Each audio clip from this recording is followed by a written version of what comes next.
We're in the city of Padua, in the church of the Augustinian hermits, looking at a major fresco cycle by the great Renaissance painter Andrea Mantegna, or perhaps I should say, what's left of it. This chapel was destroyed during World War II. An enormous number of bombs were unleashed from flying fortresses. There had been real concern among church officials that the church might be hit. There was no intention to destroy much of this church. But nevertheless, reportedly, 4 bombs hit this part of the church. And that's because right nearby were the headquarters of the reconstituted fascist government. So the Allies were pushing up from the south. The fascists were located in Padua and the north, and the Allies were bombing various cities in Italy. Now, more care was taken in cities like Rome and Florence, but Padua wasn't well known as a city filled with cultural treasures. And the loss really was tragic. Even with the tiny fragments that have survived, it's clear what a masterpiece this had originally been.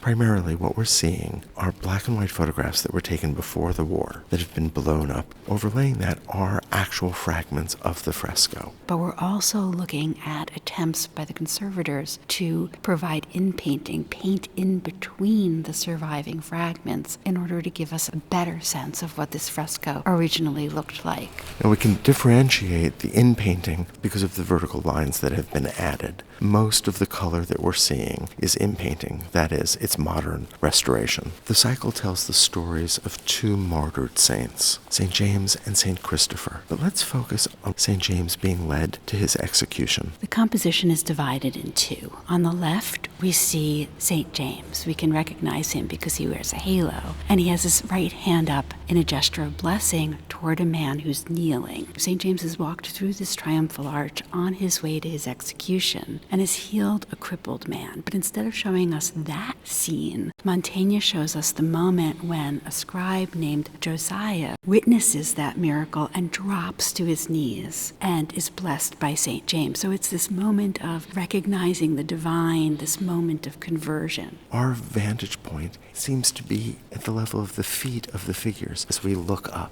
Mantegna made the horizon line of linear perspective essentially at the top of our heads. So we're looking up at these figures, and that architecture seems even more massive and heavy as a result. Now, a Roman triumphal arch celebrated Roman military victories. And so this Christian martyr has performed a miracle right before this symbol of Roman military power. He's also making the point, but even with all of Rome's military power, its architectural and engineering prowess, Christianity quietly is triumphant. We see a distinctly different scene on the right. A Roman soldier is pushing up against another figure who carries a banner and who is in turn assaulting the Roman soldier. And so we have this scene of violence that's so clearly intended to contrast with the saint blessing Josiah on the left. Even before this bombing, the United States had taken steps to preserve the cultural heritage of Italy, and committees were set up filled with art historians, archivists, librarians, experts to identify major sites that should be safeguarded whenever possible. We know one of these organizations is the Monuments Men. After the bombing, there was a renewed effort to avoid destroying historic treasures. This event galvanized the Allied forces and essentially gave more credence, more power to the committees that were working to safeguard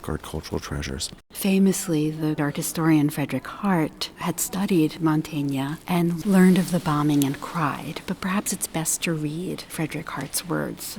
The Eremitani church has been very badly hit, and the Ovetari Chapel, with all the Mantegnas, utterly wiped out. As a matter of fact, you can hardly tell there was a building there. The last of the stick of bombs missed the Arena Chapel by a mere 100 yards. That reminds us that we are very close to a late Gothic masterpiece by Giotto, the Arena Chapel, and apparently the ground shook underneath that chapel when the Ovetari was hit. But thankfully the frescoes inside were undamaged. But that day, we could have lost both Mantegna's 15th century fresco cycle and Giotto's early 14th century fresco cycle. Faced with a pile of rubble, of fragments of an incredibly important masterpiece by a great Renaissance man, master? What was the superintendent of monuments here in Padua to do? He collected those fragments, he stored them, they were photographed, they were cataloged, they were measured. There were several attempts to take these tiny 2 or 3 centimeter fragments and reconstruct the fresco. The Mantegna project at the University of Padua worked for many years on the fragments of the frescoes. The reconstruction was based on an unprecedented use of computer technology.